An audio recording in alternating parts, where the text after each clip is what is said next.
সুসন্ধ্যা বন্ধুগণ, আশা করি ভালো আছেন।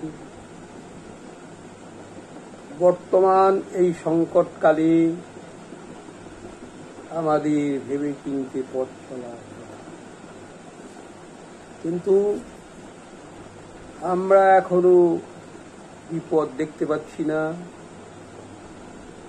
বোঝার চেষ্টা করছি না, ইতিহাস মন্থন করে সত্য জানার চেষ্টা করছি না।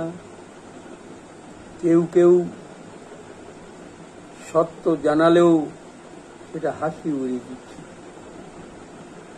এই অবস্থাতে আমাদের কতটা বিপদের দিকে টেনে নিয়ে যাচ্ছে তা আমরা কল্পনাও করতে পারছি। তাই বন্ধুগণ, প্রথমে বলবো, টিকে থাকতে হলে জানতে হবে, আর জানতে হলে পড়তে হবে।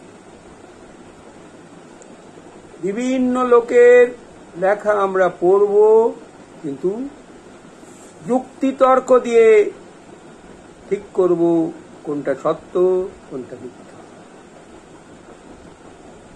বিশ্বাসে মিলায় বস্তু, তর্কে বহুদূর বলে আমাদের অনেক দূর পিছনে নিয়ে গেছে আমাদের বিরোধীরা। তাই প্রতিটি বিষয় যখন আমাদের সামনে আসবে, আমরা সেটা যুক্তিতর্ক দিয়ে বিচার করব, এটা হতে পারে কি না। আমাদের বলে দিল হনুমান পর্বত থেকে লাফ দিয়ে একেবারে গিয়ে দ্বীপে গিয়ে পড়ল, আমরা সেটা বিশ্বাস করলাম। এমনকি আজকে আমাদের বিরোধীরা সেই মিথ্যাকেই সত্যে পরিণত করে কাব্যের নায়ক হয়ে গেল ঐতিহাসিক পুরুষ। অথচ আমরা এইটুকু দেখার চেষ্টা করলাম না তার মধ্যে সত্য কি আছে। আজকে যারা হিন্দু রাষ্ট্র করতে চায়, রাম রাজত্ব করতে চায়, তারা আসলে কি করতে চায় সেটা রামায়ণ যদি আমরা পড়ি এটা বুঝতে পারি। আমরা রামায়ণ পড়ছি ভক্তিতে গদগদ, কিন্তু তার মর্মার্থ বোঝার চেষ্টা করছি।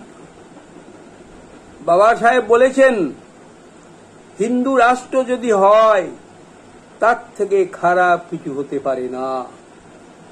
অথচ আমাদের পূর্বজনেরা যারা লড়াই করেছিলেন, আমাদের গণতন্ত্রের দেশ দিয়ে গেছেন, তাদের কথা আমরা শুনছি না, তাদের পথে আমরা চলছি না। বাবা সাহেব রিকোয়েস্ট করে গেছেন যে অনেক কষ্টে আমরা কেরামন এখানে নিয়ে এসছি, আমার অনুগামীরা যেন দেখে তাকে যদি এগিয়ে নিয়ে যেতে না পারে সেটা যেন পিছিয়ে না যায়। কিন্তু আজকে আমরা কি বলতে পারছি যে অনুন্নত সম্প্রদায়ের সে কেরামন পিছিয়ে যায়নি, পিছিয়ে যাচ্ছে না বা পিছিয়ে যাবে না? অথচ আমরা আমাদের ক্ষুদ্র স্বার্থের চাষ করে যাচ্ছি, ভাবছি না আমাদের এই ক্ষুদ্র স্বার্থের চাষ আমাদের সমাজের প্রতি, আমাদের মেরুদণ্ড ভাঙা সমাজ। আমাদের বিরোধীরা আস্তে আস্তে আস্তে আস্তে সেই সেন যুগের থেকে শুরু করে নির্যাতিত মূলনিবাসী বাঙালির মেরুদণ্ড ভেঙে দিয়েছে। তবু আমরা সজাগ হচ্ছি না, তবু আমরা বুঝতে চেষ্টা করছি না কি করে এই বিপদ থেকে আমরা রক্ষা পেতে পারি। তাই বন্ধুগণ, জাগুন, ইতিহাস মন্থন করুন। বুদ্ধ ধর্মের আগে কোনো ব্রাহ্মণ্যবাদী ধর্ম ছিল না। ব্রাহ্মণ্যবাদী ধর্মের উৎপত্তি হয়েছে গুপ্ত যুগ থেকে। তাও গুপ্ত যুগের প্রথমে দ্বিতীয় চন্দ্রগুপ্তের সময়ে চৈনিক পরিব্রাজক ফাহিয়ান এসেছিলেন। তিনি 411 সালে ভারত ত্যাগ করেছেন। তিনি দেখে গেছেন ভারতে তখনও বৌদ্ধ ধর্ম বলবৎ, অথচ 8ম শতাব্দীর প্রারম্ভে আমরা দেখলাম বৌদ্ধ ধর্ম উত্তর পশ্চিম ভারত থেকে বিতাড়িত। কি করে হলো, কিভাবে হলো, সেই ইতিহাস আমি বারে বারে বলার চেষ্টা করছি, কিন্তু আপনারা শুনছেন না। মহাযানী বুদ্ধরা, যারা এই ইউরেশিয়ান বংশধর ভিক্ষু হয়ে ঢুকেছিল, তাদের 2-3 শতাব্দীর চেষ্টায় মহাযানী বুদ্ধ মত তৈরি হয়েছিল। মহাযানী বুদ্ধ মতে তারা গৌতম বুদ্ধকে অবতার করেছেন, গৌতম বুদ্ধের মূর্তি তৈরি করে পূজা শুরু করেছেন। বলছে বিহারের যে মুন্ডেশ্বরী মন্দির, সেটা প্রাচীনতম মন্দির এবং সেটা 104 সালে সেই মন্দিরটি প্রতিষ্ঠিত হয়েছে। এখানে প্রশ্ন যে গুপ্ত যুগে, তাও 5ম শতাব্দীতে নয়, 6ষ্ঠ-7ম শতাব্দীতে গুপ্ত যুগে ব্রাহ্মণ্য ধর্ম চালু হয়। সুতরাং 104 সালে যে মন্দিরটি আমরা দেখলাম তা কিছুতেই ব্রাহ্মণ্যবাদী মন্দির হতে পারে না। কারণ 78 সালে কুষাণ সম্রাট কনিষ্ক সিংহাসনে আরোহণ করেন, আর তারই রাজত্বকালে 4র্থ মহাসঙ্গীতি বা বৌদ্ধ ধর্মের মহাসমাবেশ হয়। সেই সমাবেশেই প্রথম মহাযান বুদ্ধমতের উদ্ভব হয় এবং তারা গৌতম বুদ্ধকে অবতার বলে ঘোষণা করেন এবং গৌতম বুদ্ধের মূর্তি তৈরি হতে শুরু হয়। 1904 সালে মুন্ডেশ্বরী মন্দিরে, বিহারের মুন্ডেশ্বরী মন্দিরে যে মূর্তি পাওয়া গেছে, সে মূর্তি গৌতম বুদ্ধের মূর্তি এবং সেই গৌতম বুদ্ধের মূর্তিকেই বিকৃত করে তারা শিব এবং মুন্ডেশ্বরীতে পরিণত করেছে। ইতিহাস যুক্তি তর্ক নিয়ে এগোন, তাহলে বুঝতে পারবেন যে মনুবাদী শাসকেরা আরএসএস গুরুদের নির্দেশ অনুযায়ী যা করে যাচ্ছে, হিন্দু রাষ্ট্র প্রতিষ্ঠা করার জন্য ভারতের সর্বনাশ তো হয়েই আছে, তারও চূড়ান্ত করার জন্য যে হিন্দু রাষ্ট্র করতে চায়। হিন্দু রাষ্ট্র কি? রামায়ণের প্রথম কথাই হল শূদ্র লেখাপড়া শিখলে বামুনের সন্তান মরে যায়, আর শূদ্রের নিধনে এই বামুনের সন্তানরা জেগে ওঠে। তাই বুঝতে হবে কোন হিন্দু রাষ্ট্র, কোন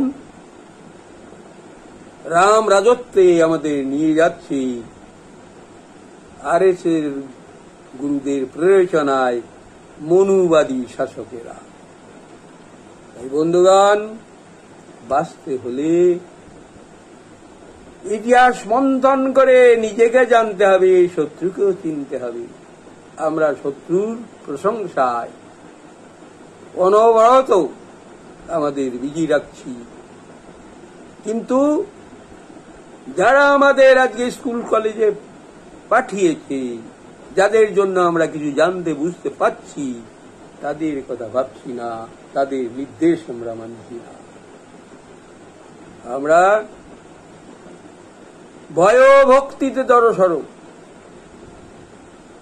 আমাদের যতদিন পর্যন্ত স্বাধীনতার ক্ষুধা না আসবে। আজকে মনুবাদীদের সঙ্গে লড়তে হলে আমি বারে বারে বলেছি, এই মনুবাদীরা মিথ্যা নামক সাবজেক্টে ডক্টরেট, মিথ্যায় পারদর্শী, মিথ্যাকে সত্যে পরিণত করতে এরা পারঙ্গম। তো আসল সত্য নয়, সে নকল সত্য। সেই নকল সত্য দিয়েই আমাদের তারা ভুলিয়ে রাখতে সক্ষম। এই বন্ধুগণ, প্রকৃত ইতিহাস জানুন। গুপ্ত যুগের আগে কোনো ব্রাহ্মণ্যবাদী ধর্ম ছিল না, আর মুসলমান যুগ শুরু হওয়ার আগে হিন্দু নামে কোনো জনগোষ্ঠী ছিল না। আজকে আমাদের বোকা বানাচ্ছেই বলে যে সিন্ধু শব্দ থেকে হিন্দু এসছে। পারস্য, গ্রিস, এই সমস্ত দেশের লোকেরা নাকি স উচ্চারণ করতে পারে না।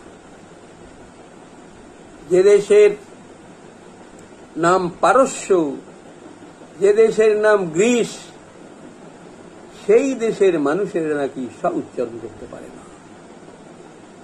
আমরা বোকা, তাই এই মিথ্যা প্রচারকে সত্য মেনে নিচ্ছি। তাই বন্ধুগণ বলছি, যুক্তি তর্ক নিয়ে চলুন। পার্শ্বিক শব্দ সিন্ধুর জায়গায় হিন্দু উচ্চারণ করছে, কারণ তারা স উচ্চারণ করতে পারে না। পার্শ্বিক, পারস্য, যাদের ধর্মগ্রন্থের নাম আবেস্তা, তারা স উচ্চারণ করতে পারে না। আমাদের বোকা বুঝিয়ে গেল, সত্যি আমরা বোকা, তাই বুঝছি। আমাদের পণ্ডিতরাও এই কথা প্রচার করছে, প্রফেসর নামধারী লোকেরা এই সমস্ত প্রচার করছে, স উচ্চারণ করতে পারে না বলে হয়েছে। তারপরে বলছে হিন্দু ধর্মের শাখা হল বৌদ্ধ ধর্ম। আদিমতম ধর্ম বৌদ্ধ ধর্ম, তার শাখা হল সেদিনের প্রবর্তিত ধর্ম শাখা। বলছে সংস্কৃত ভাষার থেকে পালি ভাষা এসছে, এর থেকে মিথ্যা আর হতে পারে না। বরং পালি প্রাকৃতকে সংস্কার করেই সংস্কৃত হয়েছে। মিথ্যা, মিথ্যার মিথ্যা হল মনুবাদীদের অস্ত্র, আর আমরা মূর্খ, তাদের যোগান দিয়েছি টাকার পাহাড়। ওই একটি দেখলাম, তিরুপতি মন্দিরের এক পূজারীর মেয়ের বিবাহের সময় অলংকার, ওই অলংকারে অন্তত 10টা ফ্যামিলির সংসার চলতে পারে। অথচ তিরুপতি মন্দিরের ওই পূজারীদের ধনী করেছে কারা? সাধারণ মানুষ। আজকেও সেই তিরুপতি মন্দিরে, অথচ এই তিরুপতি মন্দিরের যদি দেখা যায়, তাহলে আমরা দেখতে পাব যে তিরুপতি মন্দিরেও একসময় বৌদ্ধ ছিল। তাই বন্ধুগণ, ইতিহাস জানুন, সত্য জানুন। গীতা গৌতম বুদ্ধের আগে নয়, গীতা গৌতম বুদ্ধের পরে। বৌদ্ধ মতকে নস্যাৎ করার জন্য গীতার জন্ম। বললে অনেক কিছু বলার আছে, ঘন্টার পর ঘন্টা বলতে চাই, যেই জন্য আমাদের বন্ধুদের বলি, বসুন ইতিহাস আলোচনা করি। যতক্ষণ পর্যন্ত আমরা ইতিহাস না জানবো, ততক্ষণ পর্যন্ত নিজেকেও চিনতে পারবো না, শত্রুকেও জানতে পারবো না। তাই আসুন, দিকে দিকে ইতিহাস কংগ্রেস গড়ে তুলুন। ওরা ইতিহাস কংগ্রেস করেছে আমাদের ভুল পথে চালিত করার জন্য, আজকে আমাদের ইতিহাস মন্থন করার জন্য ইতিহাস কংগ্রেস করতে হবে। আজকে ওরা বলছে ওরা বহিরাগত নয়, ওরাও মূল নিবাসী ভারতীয়। আর তাই যদি হয় তাহলে বিজাতীয় ঘৃণা কি করে ওদের মনে এলো, কি করে বিষাক্ত করলো ভারতের আকাশ বাতাস। এখনো যার ফলে আমরা ভুগছি, আমরা অপমানিত, আমরা অবহেলিত, আমরা বঞ্চিত। কারা করছে, কেন করছে? যদি আমাদের লোকই হয়, আমাদের ভাই হয়, তাহলে এটা করবে কেন? সুতরাং বন্ধুগণ, জাগুন, ওদের মিথ্যা বলিতে ভুলবেন না। ধন্যবাদ সবাইকে। ভালো থাকবেন, ভালো রাখবেন। মনে রাখবেন, ভাই বন্ধুকে ভালো না রেখে নিজে ভালো যায় না। বলুন সবাই, জয় ভীম, জয় ভারত, জয় সংবিধান, জয় নির্যাতিত মূল নিবাসী।